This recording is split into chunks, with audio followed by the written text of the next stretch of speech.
அன்னைக்கு ராத்திரி மறுபடியும் அந்த லைட் எனக்கு தெரிஞ்சது. ஒருவேளை அந்த பேய் திரும்பவும் வந்துருச்சா? நம்ம எல்லாரோட வாழ்க்கையும் முடிய போகுதுன்னு நினைக்கிறேன். இந்த கிராமம் சபிக்கப்பட்டதாயிருச்சு. அந்த மரம் அதோட சாபத்தால நம்ம எல்லாரையும் கொல்ல போகுது.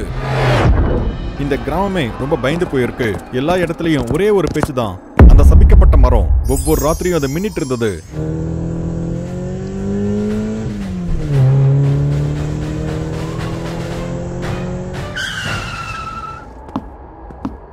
அட, இந்த காருக்கு என்னாச்சு? எப்படி பஞ்சர் ஆச்சு?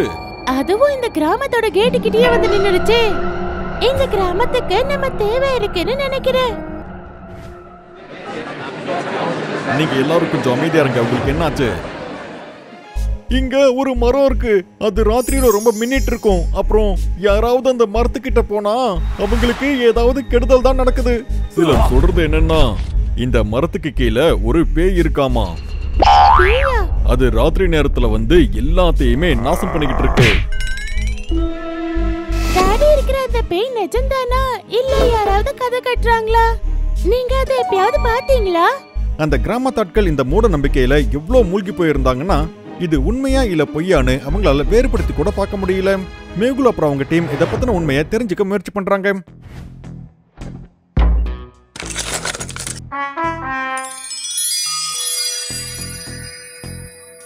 இத பாருங்க. இந்த க்ளோ ஒரு பேராநார்மல் ஆக்டிவிட்டியால வரது கிடையாது. பதிலா இது ஒரு கெமிக்கல் ரியாக்ஷன், அவ்வளோதான். அது இந்த மரத்துக்கு கீழே இருக்கிற சில ஸ்பெசிபிக் மினரல்ஸால தான் இந்த மாதிரி எல்லாம் நடக்குது. அப்ப பேய் இல்லையா, சயின்ஸா? ஆனா கிராமத்தாட்களுக்கு ஏன் இதெல்லாம் புரியல? நம்ம கேள்விக்கான பதில சயின்ஸ் வழியா இல்லாம கதைகள் வழியா தேட போகும்போது தான் இந்த மாதிரி எல்லாம் நடக்கும். எல்லாரும் பேய் இருக்குன்னு பார்த்த இடத்துல புல்புலியா சயின்டிஸ்ட் சயின்ஸ் என்ன இருக்குன்னு பார்த்தாரு. இந்த மரம் ஒரு கெமிக்கல் ரியாக்ஷனால தான் இப்படி மின்னிட்டு இருந்தது. ஆனா எல்லாரோட பயத்தாலையும் இதை ஒரு சபிக்கப்பட்ட மரமா மாத்திட்டாங்க. நண்பர்களே, இப்ப நீங்க பார்த்துட்டு இருக்கிற இந்த லைட் அப்புறம் இந்த க்ளோ, இது எந்த ஒரு பேய் பிசாசோட வேலையும் கிடையாது. நான் உங்ககிட்ட இந்த விஷயத்தை இங்கேயே நிரூபிக்கிறேன். இது எப்படி சாத்தியம்? நாங்க இங்க கண்ணால பார்த்தோமே. நீங்க இப்ப பாருங்க.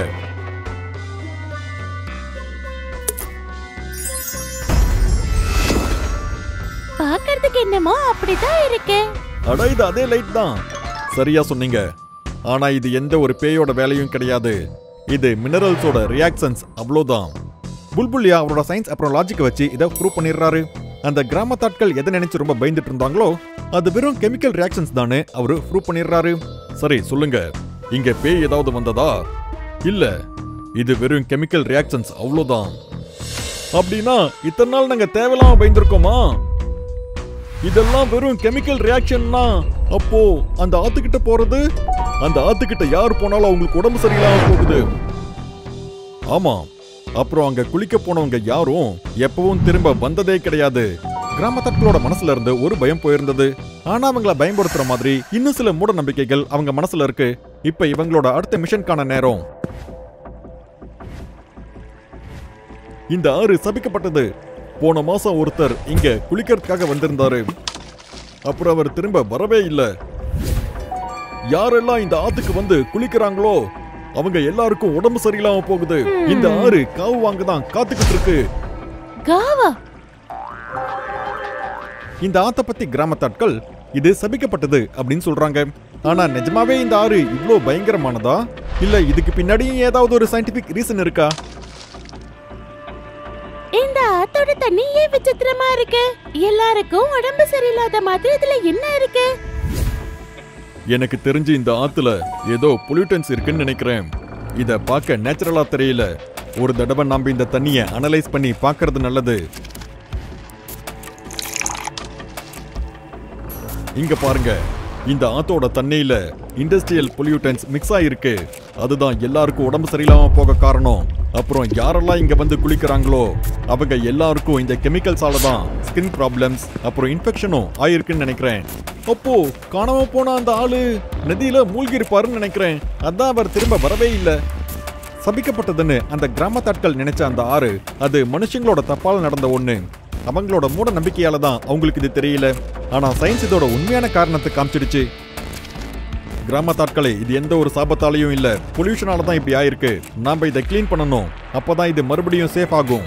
ஆனா இத பத்தி உங்களுக்கு ஒரு அவேர்னஸ் இருக்கணும். நீங்க சயின்ஸை நம்புங்க, சூப்பர்ஸ்டிஷியஸ் இல்ல. நீ சொல்றது சரிதான் ஜோயா. இந்த ஆத்து விஷயம் தெரிஞ்சிருச்சு. ஆனா கிராமத்துல இருக்கிற அந்த கிணற பத்தி, அங்க இருந்து யார் தண்ணி கொண்டு போனாலும் அவங்களுக்கு கண்டிப்பா ஏதாவது தப்பு நடக்குது. ஆமா, நானும் அதை கேள்விப்பட்டேன். ராத்திரி நேரத்துல யாராவது அங்க போய் தண்ணி எடுத்தாங்கன்னா அவங்களுக்கு உடம்பு சரியில்லாம போயிட்டு இருக்காமா. அது மட்டும் இல்லாம அங்க அலற சத்தமும் கேக்குது. அங்க பேய் இருக்குன்னு நினைக்கிறேன். அந்த பேய் தான் கிணறையே கெடுத்துக்கிட்டு இருக்கு. இதெல்லாம் நடந்தும் அந்த கிராமத்தாட்கள் மூட நம்பிக்கையை இன்னும் அதிகமா நம்பிட்டு இருந்தாங்க.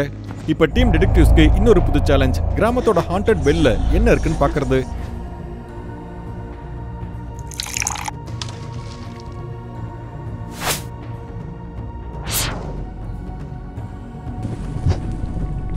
இந்த தண்ணியில சில பாக்டீரியாஸ் அப்புறம் நேச்சுரல் கண்டாமினன்ட்ஸ் இருக்க வாய்ப்பு இருக்கு. அது ராத்திரி நேரத்துல ரொம்ப ஆக்டிவ் ஆயிடும். இங்க இந்த பைப்பை பாருங்க. இது பழங்காலத்து பைப்புன்னு நினைக்கிறேன். இது பழங்காலத்துல தண்ணி எடுக்கிறதுக்காக பயன்படுத்தின பைப்புன்னு நினைக்கிறேன். இத கேக்கும்போது கிராமத்தாட்கள் எல்லாம் சொல்ற மாதிரி தான் இருக்கு. அதாவது இந்த கிணறு அலற மாதிரி. ஆனா இந்த சத்தம் காத்தால வந்துகிட்டு இருக்கு. கண்டிப்பா ஏதோ தப்பா இருக்கு. இங்க பாருங்க, இந்த பைப் காத்தோட சேர்ந்து அதுவும் வைப்ரேட் ஆயிட்டு இருக்கு. அதுல இருந்து தான் இந்த மாதிரி அலற சத்தம் கேட்டுக்கிட்டு இருக்கு. இது ஒரு சிம்பிள் ரெசனன்ஸோட பெஸ்ட் எக்ஸாம்பிள். அப்படின்னா இந்த கிணறு சபிக்கப்பட்டது இல்லையா? இந்த பைப்ல காத்து படுறதால தான் இந்த சத்தம் வந்துட்டு இருக்கு, அவ்வளவுதானே? அப்படின்னா இந்த சத்தம் இந்த பைப்பால தானா? பேய் இல்லையா அப்போ? அப்படி இருக்கும்போது இந்த தண்ணியை குடிச்சு ஏன் உடம்பு சரியில்லாம போச்சு? இங்க பாருங்க நண்பர்களே, இது ஒரு சிம்பிள் ரெசனன்ஸோட கேஸ். ரெசனன்ஸ்க்கு அர்த்தம் என்னன்னா, காத்து இந்த பைப் வழியா உள்ள போகும்போது இது பைப்ல வைப்ரேஷன்ஸை உருவாக்கும். அப்புறம் இந்த வைப்ரேஷன்ஸ் ஒரு ஃப்ரீக்வென்சியை உருவாக்கும். அதுதான் இந்த பைப் அசைய காரணம். அப்படி அசைறதால தான் இந்த சத்தமும் வருது. அதனால தான் ராத்திரி நேரத்துல காத்து ரொம்ப அதிகமா வீசும்போது உங்களுக்கு இந்த சத்தம் ரொம்ப அதிகமா கேக்குது. ஆலியா, இங்க பாத்தியா? வீடு ரொம்ப பழசா இருக்கு, பூட்டு மட்டும் புதுசா இருக்கு. இது என்னமோ இன்னும் அதிகமா சஸ்பிஷியஸா இருக்கு சார். இந்த ஃபேக்டரி ஆளுங்க அவங்களோட வேஸ்ட்டை இங்க தான் டம்ப் பண்ணிட்டு இருக்காங்க. ஆனா அவங்க பேயின்னு சொல்லி கிராமத்தாட்களை பயமுறுத்திட்டு இருக்காங்க. சார் இங்க பாருங்க, ஃபேக்டரி ஓனர் அப்புறம் லோக்கல் பொலிட்டிஷியனோட போட்டோ. இவங்க ரெண்டு பேரும் சேர்ந்து தான் இந்த இல்லீகல் ஆக்டிவிட்டியை பண்றாங்க. இவங்க பொல்யூஷனை வச்சு தான் பணம் சம்பாரிச்சிட்டு இருக்காங்க. அப்புறம் மூட நம்பிக்கையை பரப்பி விட்டு எல்லாரையும் பயமுறுத்தி அமைதியா இருக்க வச்சிட்டு இருக்காங்க. இந்த அரசியல்வாதிங்க அவங்க சுயநலத்துக்காக என்ன வேணாலும் பண்ணுவாங்க. எல்லாரையும் பயமுறுத்தி அவங்களுக்கு தேவையானதை பண்ணிக்கிறாங்க.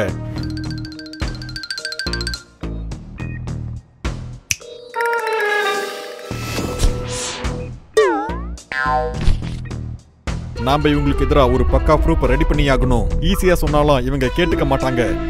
சார், என்கிட்ட ஒரு சின்ன ஸ்பை கேமரா இருக்கு. இத நாம அந்த பொலிட்டிஷியன் ஆபீஸ்ல வச்சிரலாம். அப்புறம் இங்க பாருங்க, இது நம்மளோட சீக்ரெட் ரெக்கார்டிங் டிவைஸ். இது அவங்க பேசுற எல்லாத்தையுமே ரெக்கார்ட் பண்ணிடும். நான் என்னோட ஹேக்கிங் டூல்ஸை வச்சு நான் அவங்களோட கால்ஸை ட்ராக் பண்றேன். நாம சரியான நேரத்துக்காக காத்துட்டு இருந்தா போதும்.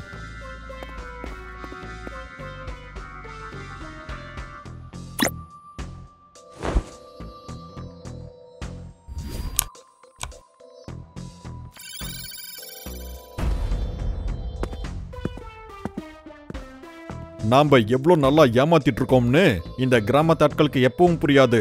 பேய் பிசாசுன்னு நம்ம சொன்னதெல்லாம் நம்பி இவங்க எப்பவும் நமக்கு எதிராக செயல்படவே மாட்டாங்க. அப்புறம் இவங்க எது வரைக்கும் இந்த மூட நம்பிக்கையெல்லாம் நம்பிக்கிட்டு இருக்காங்களோ அது வரைக்கும் நம்ம வேலை ஈஸியா இருக்கும். பொல்யூஷனை பத்தி யாரும் கேள்வி கேட்கவே மாட்டாங்க. இதோ எல்லாமே ரெக்கார்ட் ஆயிட்டு இருக்கு. இனி இவங்க தப்பிக்க மாட்டாங்க. இவங்களோட உண்மையான முகத்தை நாம இந்த உலகத்துக்கு காட்டியே ஆகணும். மேலும் அவங்க டீமும் ப்ரூஃபை ரெடி பண்றாங்க. இப்ப இவங்க பண்ணிட்டு இருக்கிற அந்த தப்ப உலகத்துக்கு காட்ட வேண்டிய நேரம் வந்துருச்சு.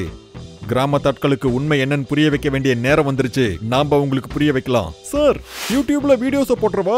அப்பதான் இந்த உலகத்துக்கே தெரிய வரும் இந்த அரசியல்வாதிங்க ஓட்டுக்காகவும் அவங்க சுயநலத்துக்காகவும் எப்படி நம்மள ஏமாத்திட்டு இருக்காங்கன்னு. நாம எவ்வளவு நல்லா ஏமாத்திட்டு இருக்கோம்னு இந்த கிராமத்தாட்களுக்கு எப்பவும் புரியாது. பேய் பிசாசுன்னு நம்ம சொன்னதெல்லாம் நம்பி இது எல்லாமே பொய்யா? இவங்க நம்மள பயமுறுத்தி அவங்க வேலையை செஞ்சுக்கிட்டாங்களா? இவ்வளவு நாளா பேய் பிசாசுன்னு நம்ம இந்த கதையை நம்பி இருக்கோம். ஆனா இவங்க அதை வச்சு அவங்க காரியத்தை சாதிச்சிருக்காங்க. இப்ப நீங்க எல்லாரும் ஒரு விஷயத்தை புரிஞ்சுக்கணும். பயம் அப்புறம் சூப்பர்ஸ்டிஷியஸால கெட்டது நடக்கலாம். எப்பவும் உண்மை என்னன்னு புரிஞ்சுக்க முயற்சி பண்ணுங்க. சயின்ஸை கத்துக்கோங்க. இந்த ப்ரூஃப் எல்லாம் வெறும் ஒரு ஆரம்பம் தான். இனிமே இவங்களுக்கு எதிரா நாம எல்லாரும் சேர்ந்து ஒன்னா போராட வேண்டிய நேரம் வந்தாச்சு.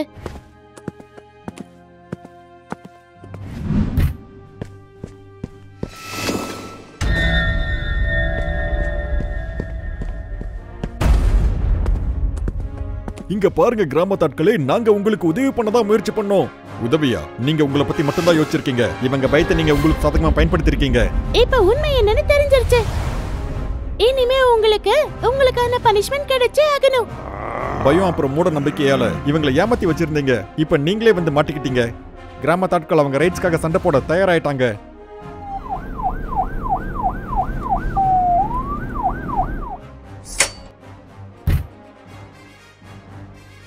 இனிமே நாங்க எங்க கிராமத்துல மூட நம்பிக்கைக்கான இடமே கொடுக்க மாட்டோம்.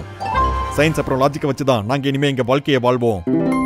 பாத்தீங்களா, நாம क्वेश्चंस கேக்கும்போது அதுக்கான ஆன்சரை தேடுறோம். அப்பதான் பயம் அப்புறம் சூப்பர்ஸ்டிஷியஸ்ல இருந்து நம்ம வெளியே வரோம். எப்பவும் நம்ம புத்தியை தான் பயன்படுத்தணும். எல்லா விஷயத்தையும் புரிஞ்சு அது எப்படி நடக்குதுன்னு கேள்வி கேளுங்க. அப்பதான் யாராலையும் எப்பவும் உங்களை ஏமாத்தவே முடியாது.